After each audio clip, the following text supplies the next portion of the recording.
It's a slightly earlier date than normal, but it's time to go racing. Welcome to the CrowdStrike 24 Hours of Spa. It's round 3 of Fanatec GT World Challenge Europe, powered by AWS Endurance Cup. It's also round 3 of the Intercontinental GT Challenge, powered by Pirelli. It's the 75th running of this fantastic event. 70 cars set to do battle, drivers from 14 nations about to go toe-to-toe in what promises to be an absolutely superb race. It is absolutely wide open. Picking a winner is well nigh impossible, and the weather is inevitably going to play a part in what turns out to be always a thrilling race. It's the biggest and best GT3 race in the world. GT3 racing is a global phenomenon. There is the American Championship within Fanatec GT World Challenge, powered by AWS. There's also the European Series, there is Australia, and there is Asia as well. And as far as Europe is concerned, the Endurance Cup began at Monza and has since been to Paul Ricard. After Spa, there is the Nürburgring, and we also have Barcelona before the end of the season.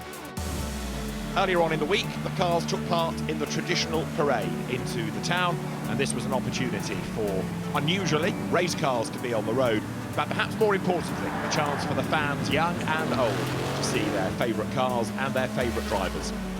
GT3 and GT4 cars making their way into town.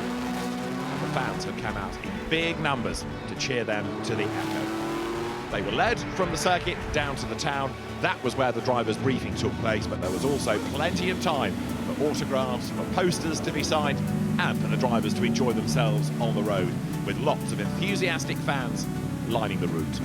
All part and parcel of the atmosphere and the build-up to the CrowdStrike 24 Hours of Spa, something that makes this race unique. It's incredible. There are so many people. I think a record-breaking crowd this weekend is expected. It's so cool just to drive a GT3 car into a town. It's every time a very cool experience.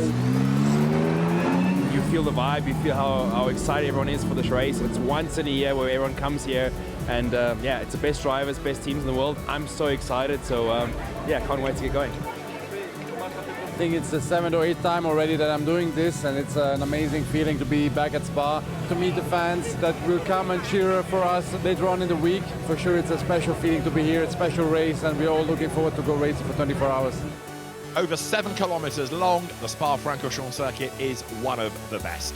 The cars will start near the endurance pits and dive downhill through Eau Rouge, climb up Radion towards Les Combes, and then tip over the brow into Bruxelles, plunge downhill towards Caen, speed building before the little chicane at Piff Paff, the double right through Campus and the Cours Paul Frère up towards Blanchimont, and then stand on the brakes for the chicane. More acceleration, first gear for La Source hairpin, and that is a lap of Spa.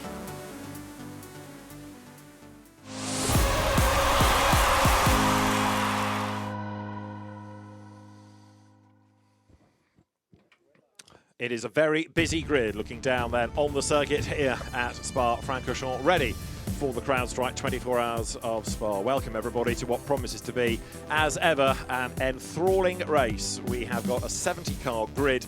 We have an entry list dripping with absolute star names, no question about it.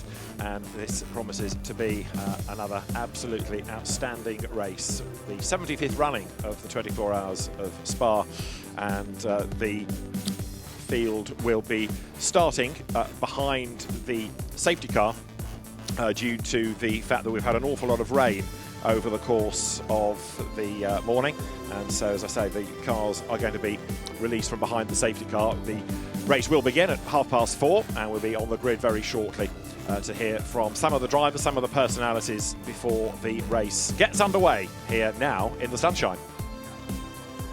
Now, a little earlier, there was a minute's silence on the grid in memory of Delano Van Toff, who was killed earlier today in the Formula Regional race. And the teams gathered and the fans gathered as well to respect him, to pay their condolences, and to respect a minute's silence in memory of Delano Van Toff. So the grid is now formed, and you can see just how busy it is down there.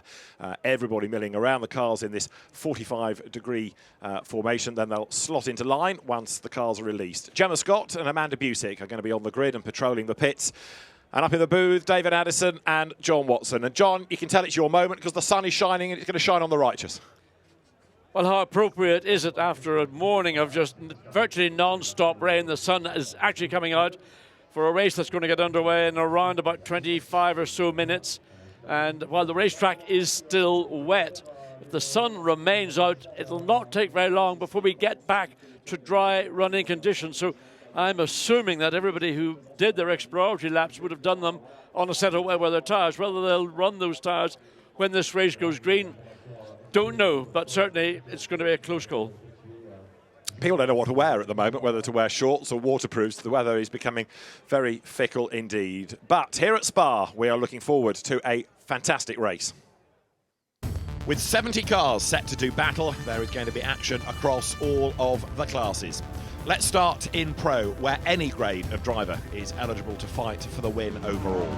Last year's victors were Mercedes drivers, Danny Jonquidea, Jules Gounon and Raffaele Marciello. Jonquidea splits to a different team, but still a Mercedes driver for this year. So Jules Gounon and Raffaele Marciello team up with Timur Bogoslawski as they try to repeat their win. It's always nice to be back in Spa. Last year we did, really well after a few years of being close to win the race. Last year we finally made it. I don't know if someone in the past won twice in a row, so we know it's not easy, but we will try our best and we'll see. BMW as a brand has a really good record in the 24 hours of Spa, and in Fanatec GT it was this Rover Racing BMW that won the opening race at Monza and comes here as the Endurance Cup Championship leader. Philippe Eng is confident. I think we're actually leading the Endurance Cup, so that's a good sign that we did a decent job in the first two races. Together with the team, I think we did very good steps in winter testing. We prepared really well. It's a nice moment, but the season is still long and the biggest race is ahead of us. 12 months on from his Spa 24 Hours debut, it is a different Valentino Rossi. He's a more confident driver, he's a more accomplished driver, having had that podium at Brands Hatch in the Sprint Cup earlier on in the season. He's in the BMW, not the Audi, and he's looking for a good result. This weekend and this race is special, is the big one, is the most important of the season. And it's incredible because you have more than 70 cars in the track, and also because the track is fantastic, is for sure the best track for race with cars in the world. So we try to be ready because this weekend the weather is a little bit up and down, so we hope that we can have as much as possible of a dry race, and we see. Lamborghini always seems to come here with good pace, but go away without the results. They're always really short on luck. For this year, it's the new version of the Huracan, and let's see whether that changes the brand's fortunes. Mirko Bortolotti hopes so. It's the first time we come with the Evo 2. Obviously, from outside, if you look at the car, it looks quite similar to the previous one, but it's a completely different car, and we're looking forward to do the first time the 24 hours with the Evo 2. Statistically, Spa has never been great for us in terms of race results. The pace has always been there, so I hope that we can show that pace for 24 hours and be up there at the end. Ferrari won the Le Mans 24 Hours. Ferrari won the Nürburgring 24 Hours. Watt priced the triple by winning the CrowdStrike 24 Hours of Spa as well. Antonio Fuoco then, third last year, has high hopes for this season in the new 296. Last year was a really tough race, but at the end we finished P3, so we were quite happy with the podium last year. Now coming from this race again with the new car 296, we hope for a better result. We know it's going to be tough, but we try to do our best. You can never rule out Porsche in a 24-hour race, and of course Porsche here, like many of the other brands, not only for Fanatec GT points, but IGTC points as well. For Manthey Racing, Lawrence Van Thor, home hero, is one of the three drivers pitching for a win. It's always great to come back here. For Kevin and me, we have to adapt a bit, coming from LMDH the whole season. It's quite a step back to this. But besides that, I think we have a very good chance. Ima Manthey is always there, it's a very professional team. We have a good lineup. I think Porsche looks to be competitive, so everything's there to have success. Audi is here with a bigger presence than we've seen for a number of seasons, and the brand is eager to recapture honours in the 24 Hours of Spa. Calvin van der Linde, for example, is not just here to make up the numbers. I wouldn't come here if I didn't have a realistic chance to do something. So when Share Sport called me, obviously with a great lineup, I was definitely interested. So looking forward to it. I think we come in as the underdogs, which is always, I think, kind of an advantage because nobody really has us on their radar. You know, obviously it's the seasoned campaigners that are on everyone's radar, and maybe we can sneak under the radar, and hopefully the last 2 hours we can pop up a surprise or two. The classes, such as Pro-Am, Gold, Silver and Bronze, all offer fascinating driver combinations. In Pro-Am, you can have a Platinum and 2 Bronzes. And one of the drivers to watch is the event sponsor, CrowdStrike CEO George Kurtz, who comes here off the back of being the Pro-Am winner in LMP2 in the 24 Hours of Le Mans. He's looking to continue what has been already a fantastic season for him. We're excited to be back. Obviously, we're the feature sponsor this year. Couldn't be more excited. It's such a prestigious event, and it really is the creme de la creme of GT racing. Like any endurance race, you got to be there at the end. You got to just make laps and stay out of trouble, and I think we got a pretty good team, so hopefully we'll be able to fight for the win at the end of the race. In the Gold Cup, you can have 2 gold-graded drivers and 1 silver amongst your 4, and it is here that you could have a real dark horse, especially under the wave-by regulation that we'll discuss later within this year's event. What about the Boutsen VDS Audi then? It's been a very competitive car all season so far, and in Aurélien Panis, the team has a really quick young driver. Yeah, I feel good, to be honest. Yeah, it's a home race for the team also with Boutsen VDS, so really looking forward for this race. It will be really hard, but we are ready. We have a really good lineup, really good team, so I hope we will be able to fight for the victory in Gold Cup, but we'll push hard for that. In the Silver Cup, it is silver-graded drivers to the fore, the young guns, the stars of the future of international GT racing. And here, again, there is a very large and very competitive entry. It's good to see Bullet Racing back, and good to see the Aston Martin brand represented on the grid. And the star driver in number 33 is going to be the Canadian Jeff Kingsley.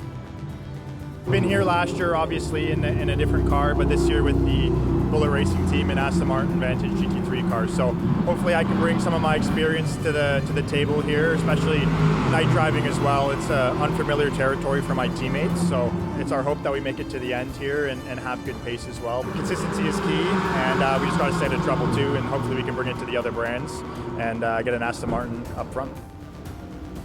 And you can expect a great fight in the Bronze Cup as well, where you can have platinum and silver graded drivers, but you must have, of course, 1 bronze.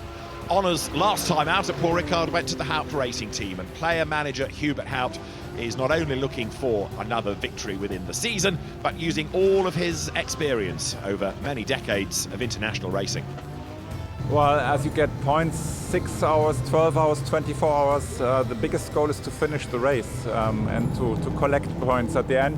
If we win, would be fantastic, but if we come top 3 and if we manage not to crash the car, it would be a really nice result.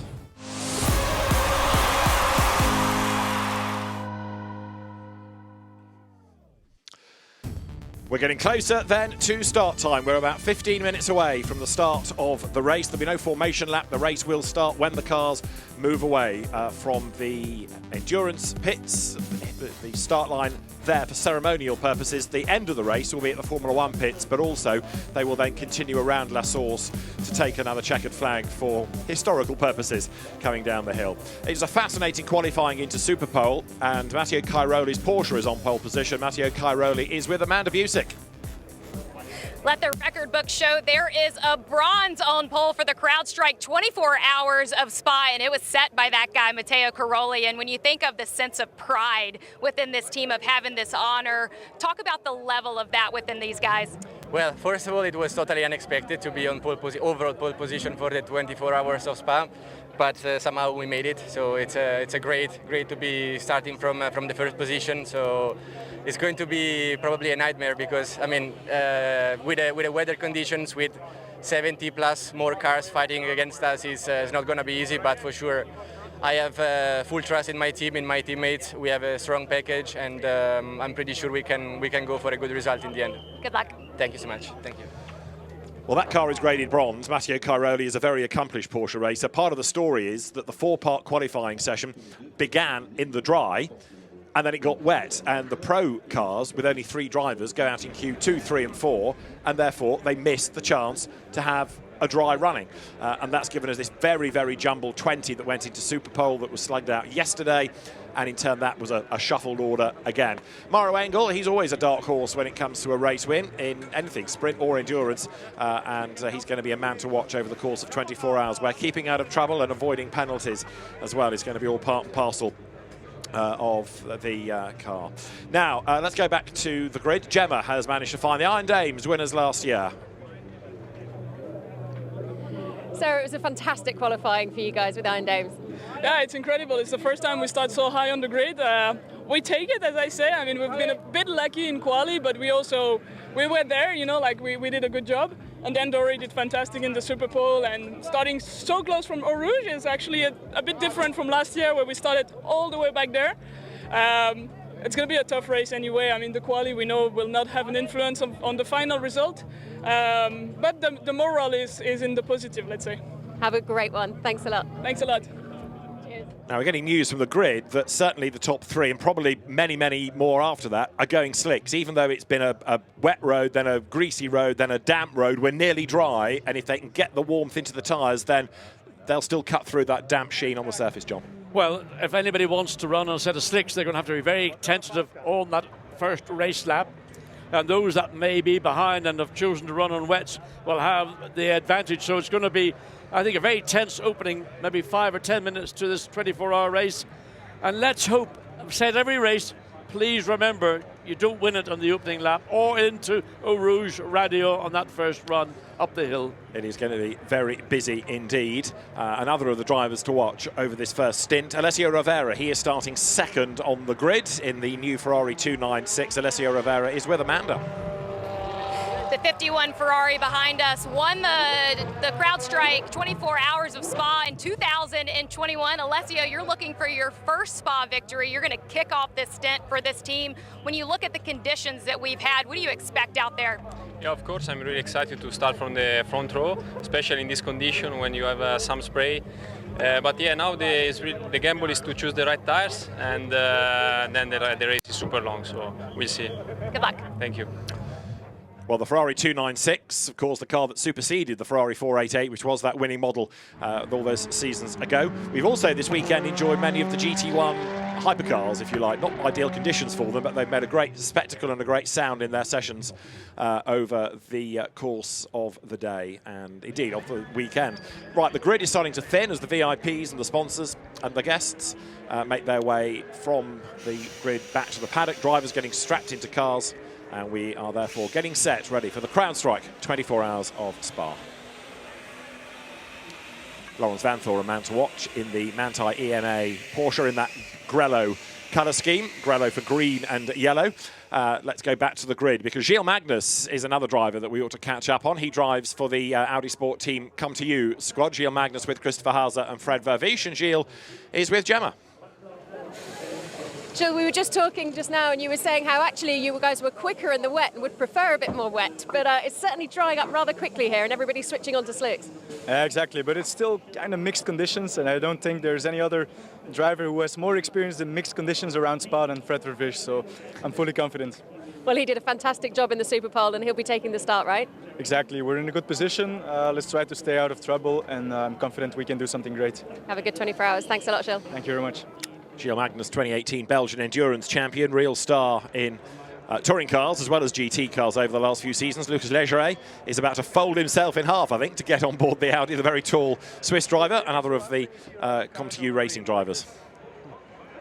And a wave to the camera as he gets set, ready to go. And the number of people you can see that were on the grid now trying to funnel their way back into the paddock, into the spectator areas, so the grid can be cleared, ready for the start of the race. Another of the stars of Superpole, until he made a tiny mistake, was Klaus Bachler. His car's going to start third on the grid. Klaus with Amanda Busick.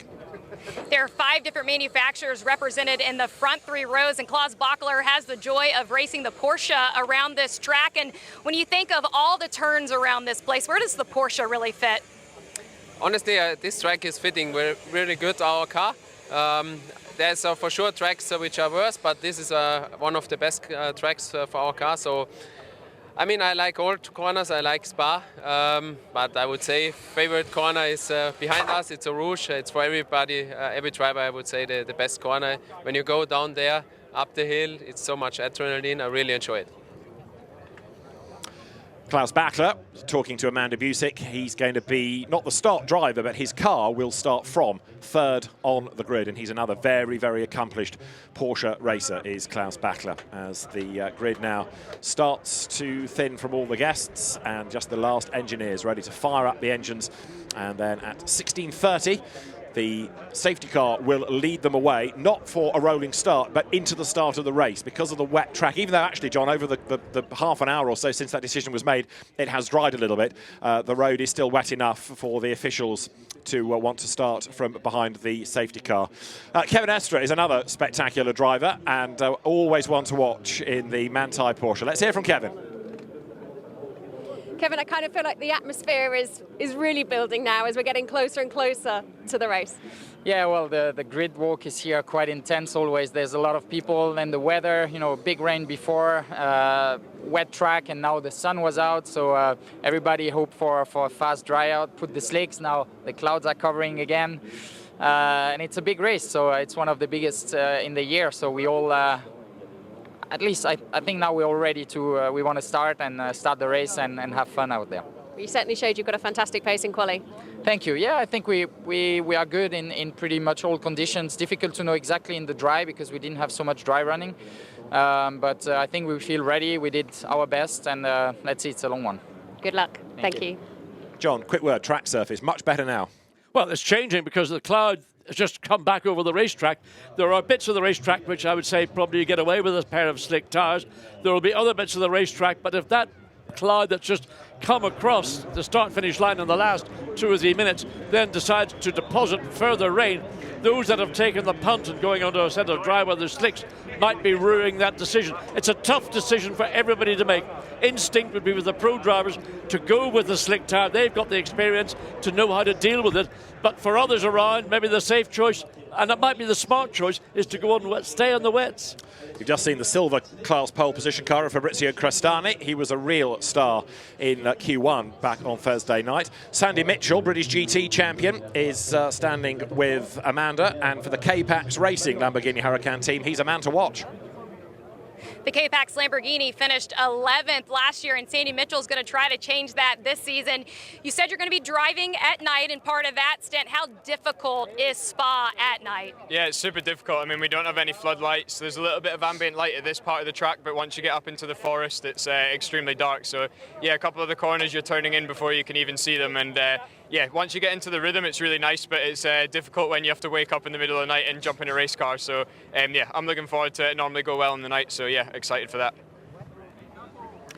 Sandy Mitchell gets ready then for the Lamborghini. A car to watch. Yeah, it's just interesting. Sandy said when you wake up in the middle of the night, he indicates that he's going to go to bed. Now, I don't know how many stints he will do before it gets into the heart of the night time. But you know, the fact that a racing driver could maybe have an hour or two of sleep before he has to get back into the car, an interesting comment from Sandy Mitchell. Now, what about a home win? WRT, of course, this year running BMWs, and Charles Wirtz is in one of the leading cars. Let's hear from him. Charles, we've just walked up the grid a little bit together, and it's really nice to see how everybody's encouraging each other, all the drivers shaking hands. Exactly. I mean, at the end of the day, we are all a big family, especially in our team. So yeah, it's the meeting of the year for us. We really want to make sure we are up there. So we are all highly motivated, and yeah, we only have one goal, and it's pretty clear. It's the win. Well, qualifying was difficult, but as you say, the race is long. Exactly. I mean, 2 years ago we started 54th and finished second. Now we are starting 22nd, so it's already 30 players more in the front. So you know, everything is possible. I believe we have a good package, good car, good lineup. Great team, so yeah, for sure we have all the things we need to make a good result. I wish you the best of luck. Have a great 24 hours. Cheers, thank you. Thanks, Charles. So Charles Wirtz along with Dries van Thor, and as the third driver, Sheldon van der Linde in the BMW. Again, one of this long list of potential winners. It really is a wide open race. I mean, you look through the field and try and put the tail on the donkey. Well, I've done that, but I haven't got a clue. So what I've done is look down the list and think, instinct, intuition, whatever, and I do fancy a three-driver lineup: Ricardo Feller, Matteo Drudi, Dennis Marshall in an Audi run by Audi Sport Tresor Orange 1. You know, it's not the obvious choice, but this is a race this year which I think will be even more unpredictable than we've had over previous. We know that keeping out of trouble is part and parcel of this. We know that avoiding penalties and therefore avoiding pit lane penalties and drive-throughs and so forth, because that's so much more time wasted, and therefore it's the team that will keep out of the pits for the longest time that's going to have the very best chance. You've just seen the Maxime Martin, Valentino Rossi, and for this year, the third driver with them is Augusto Farfus, BMW factory driver, so he's going to be the third part of that team. And that car, again, coming into this race with a good chance. We have had the much improved, if you like, Valentino Rossi. Far more lessons learnt from last year. He's had more mileage, and he seems to be adapting very nicely to this BMW. There's the sister car, number 32, which is Sheldon van der Linde, who is going to go first. And the last engineers now stand with the cars in readiness for the signal to be given, for the engines to fire, and then we will be ready to go for the 2023 CrowdStrike 24 hours of Spa. The engineers are ready, drivers are in the cars, tension mounts here at Spa-Francorchamps. It is very nearly time to go racing. It is the inaugural CrowdStrike 24 hours of Spa, and with the honor of the words that every racing driver wants to hear is the president of CrowdStrike, Michael Santonis. Drivers, start your engines. And engines will fire, and then the safety car will lead them away. You notice there is one car in the pit lane, which is the number 75 Sun Energy One Racing Mercedes, and Martin Conrad, Adam Osika, Nick Katzberg and Chaz Mostert thereby hangs a tail. Kenny Habul had an accident with that car on Thursday. He was taken to hospital, he broke a vertebrae, he's had surgery, he's up and moving about already. He bought a brand new car from the hospital bed. That is it that will start from the pit lane. They've had to do a shuffle of drivers. The story goes on and on and on, and we've got plenty of time to come back to it during the course of the race, but that is the car that you can see at pit out, ready to join in at the very back of the queue when the cars are released, and that is imminent. We are about a minute or so away from the cars being released, ready to get this year's event underway. It really is, I know I keep saying it, but it really is absolutely wide open. Predictions are impossible, and you'll only look silly in making some, I think, but who's going to come out on top? Well, stay with us, because we'll be on air all the way through the 24 hours, and with so much going on, so much to keep on top of, there's going to be an awful lot to discuss. There is the number 75 Mercedes, Martin Conrad at the wheel of that car, that new car, and ready to start from the pit lane. So there, the front of the grid, as we are almost ready to go.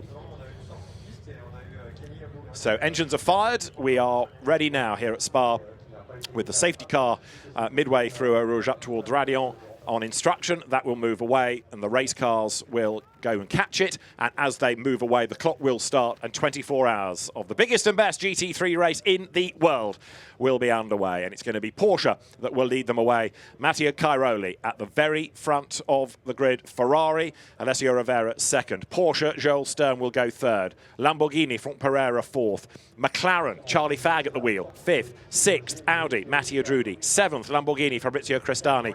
Eighth, Porsche, Stephen Palette. Ninth, Audi, Kelvin van der Linde. 10th, Audi, Alberto Di Folco. That's the way they will set off as the cars now leave the start line. Stefan Rattel, with a big smile on his face, witnesses the start of yet another great race, no doubt, here at Spa-Francorchamps. This is it. The CrowdStrike 24 hours of Spa is underway. We start behind the safety car. The clock is ticking. The race is on. Well, all the tension that's been felt in the build-up to this very moment for the drivers, certainly now they're in the cockpit, strapped in, some cases visors up, sometimes visors down. Their focus now is on this 24 hours of Spa-Francorchamps, and it's starting under a slightly mixed track conditions. As we look, David, there is the field once again. So let's just walk down this grid, as it were. Matteo Cairoli starts alongside the Ferrari of Alessio Rovera. Third on the grid is going to be Joel Stern, and Franck Pereira is going to be fourth on the grid. Charlie Fagg starts fifth, and then lining up sixth is Matteo Drudi ahead of Fabrizio Crestani and then Stephen Palette. Then you will have Kelvin van der Linde and Alberto Di Folco in his Boots and VDS Audi as the cars then come now over the brow down from Lecomte towards Bruxelles. Now this car, 23rd on the grid because of the dramas in qualifying. Raffaele Marciello, Jules Gounon, and not Danny Juncadella, who they won the race with last year, but Timo Bogoslavski. They are in for a difficult first couple of hours to get up through the field, mired as they are in the body of the pack. Well, it's not what we anticipated this car qualifying, but that was largely down to the circumstances in those 4 qualifying segments when it rained more and more and more through segments 2, 3, and then in that final segment 4. So expect to see the 88 making a charge to try and claw back as many of the positions that they would have felt rightly should have been theirs as early as possible. They don't want the front row cars, particularly the Herber Motorsport Porsche and the AF Corsa Ferrari, to get a run and get away and build up that little cushion, which might take them more than one stint to run down.